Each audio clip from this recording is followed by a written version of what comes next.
જય શ્રી કૃષ્ણ દર્શક મિત્રો, મારી ચેનલ વર્લ્ડ ફૂડ લેબમાં તમારું સ્વાગત છે।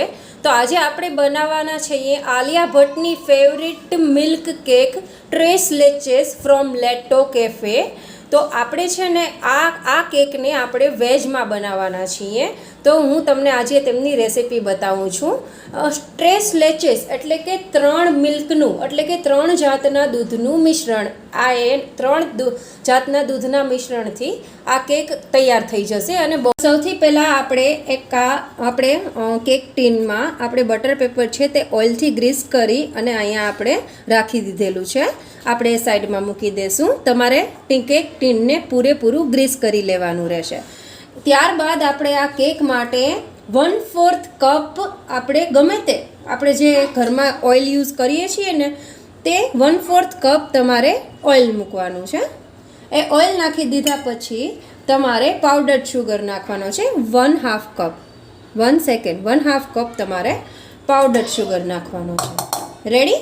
પાવડર શુગર નાખી અને હવે આપણે આ કેકને એગલેસ બનાવીએ છીએ। એ માટે હું અહીંયા દહીં ઉમેરી છું। 1/3 કપ હું અહીંયા દહીં નાખું છું। જો તમારે એગવાળી કેક બનાવવી હોય તો તમે આના જગ્યાએ 2 એગ નાખી શકો છો દહીંને સ્કીપ કરીને, બરાબર છે। અને થોડુંક આપણે 1 ટેબલ સ્પૂન જેટલું વનીલા એસેન્સ આમાં એડ કરશું, કારણ કે આપણા કેકમાં વેનીલાનો ફ્લેવર આવી શકે। હવે આ આખા મિશ્રણને આપણે 40 થી 30 સેકન્ડ સુધી કન્ટિન્યુઅસલી આ રીતના બીટ કરશું કે આ આખું મિશ્રણ છે એ પોતે એક થઈ જાય। તો તમે જોઈ શકો છો કે આ મેં બીટ કરી લીધું છે। હવે આની ઉપર આપણે મૂકશું એક જાળી, આપણે ચાયણો, બરાબર છે। એની ઉપર આપણે હવે આમાં નાખશું 1 કપ મેંદો, બરાબર છે। હવે આ મેંદાને આપણે ચાળી લઈશું એટલે કે એક પણ લમ્સ આપણા બેટરમાં ના રહે। આ ચડાઈ ગયું છે। હવે આપણે આમાંથી 1 ટેબલ સ્પૂન જેટલો મેંદો, જો તમે માપ કરી લેજો આ જ રીતના, જો તમે જોઈ શકો છો 1 ટેબલ સ્પૂન છે એટલો મેંદો આપણે કાઢી નાખશું। અને એની જગ્યાએ આપણે 1 ટેબલ સ્પૂન આમાં કોર્નફ્લોર એડ કરશું। એ જ આપણે ચમચીથી 2 મોટા ચમચી આપણે આ મિલ્ક પાવડર નાખશું। જો તમે જોઈ શકો છો હું આ અમૂલ્યાનો મિલ્ક પાવડર નાખું છું। મિલ્ક પાવડર તમે ન હોય તો ચાલે, પણ કદાચ તમે નાખશો ને તો એકદમ ક્રીમી ટેક્સચર આવશે। અને એના પછી સાથે આપણે નાખશું એક નાનકડી ચમચી, તમે જોઈ શકો છો સાવ નાની ચમચી છે, તમારા મેજરમેન્ટ કપમાં આવે જ છે। અને કદાચ તમારી પાસે એ કપ ન હોય તો તમારે તમારા ઘરમાં જે નાનકડી મસાલાની ચમચી આવે છે ને એટલું આપણે બેકિંગ પાવડર નાખવાનો છે। અને હવે આપણે નાખશું એ જ ચમચીથી બેકિંગ સોડા છે, પણ જે બેકિંગ પાવડર નાખ્યો છો એનાથી ઓછો, અડધી ચમચી જેટલો। ચૂટકી ભર જ મીઠું। આપણે આ બધી જ વસ્તુઓને મિક્સ કરશું આવી રીતના। તમારી પાસે કોઈ પણ આ રીતનો રબર તવીથો હોય કે સ્પેચ્યુલા હોય એનાથી કટ અને ફોલ્ડ કરતું તમારે આ રીતનું ધીમે ધીમે મિક્સ કરવાનું છે। તમે જુઓ જે રીતના હું કરું છું એ જ રીતે તમે જુઓ છો કે આ આપણે ડ્રાય લાગે છે, આપણું બેટર છે જે આપણને ડ્રાય લાગે છે। તો આપણે એના માટે શું કરશું કે આપણે આમાં જોતા પ્રમાણે જેટલું તમારે જોતું હોય ને એ રીતના દૂધ નાખવાનું, જોતા પ્રમાણે થોડું થોડું દૂધ નાખતા જાશું અને બેટરને મિક્સ કરતા જાશું।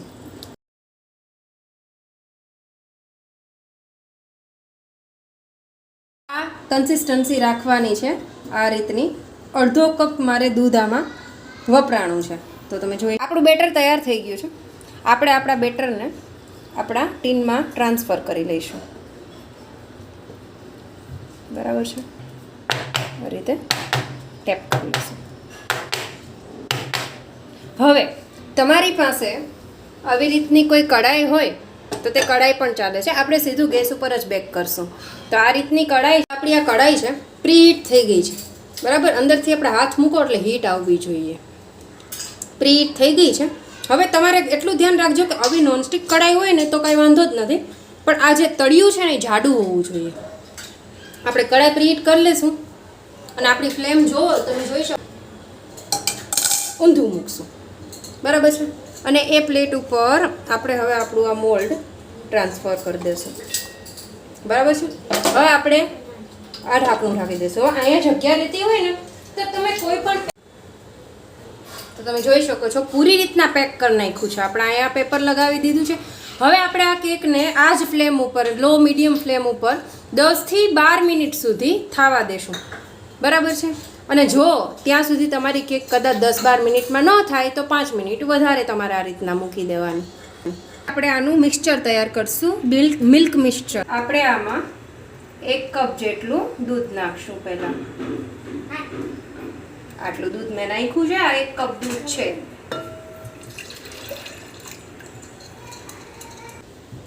અડધા કપ જેટલું 1.5 કપ અમૂલ ફ્રેશ ક્રીમ નાખશું આમાં.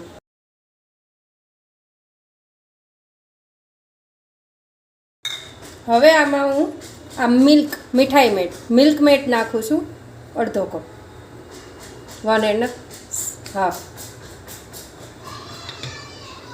હવે આપણે ત્રણેય વસ્તુઓને વિસ્કરથી મિક્સ કરી દઈશું આ રીતે.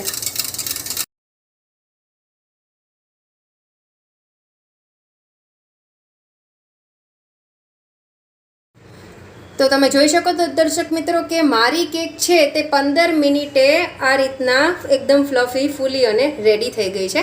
તો આ કેકને આપણે સાઈડ ઉપર મૂકી દઈશું. આને આપણે રૂમ ટેમ્પરેચર ઉપર ઠંડી થવા દેવાની છે. હવે આપણું આ કેક રૂમ ટેમ્પરેચર ઉપર ઠંડુ થઈ ગયેલું છે. તો આપણે હવે આમાં એક ફોકની મદદથી આ રીતના મિલ્ક મિશ્રણ તૈયાર કરેલું હતું તે આપણે આમાં નાખીશું.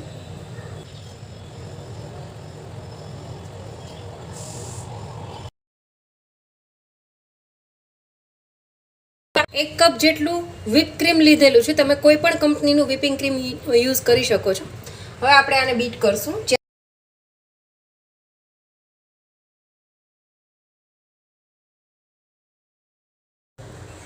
આપણું ક્રીમ રેડી થઈ ગયું છે.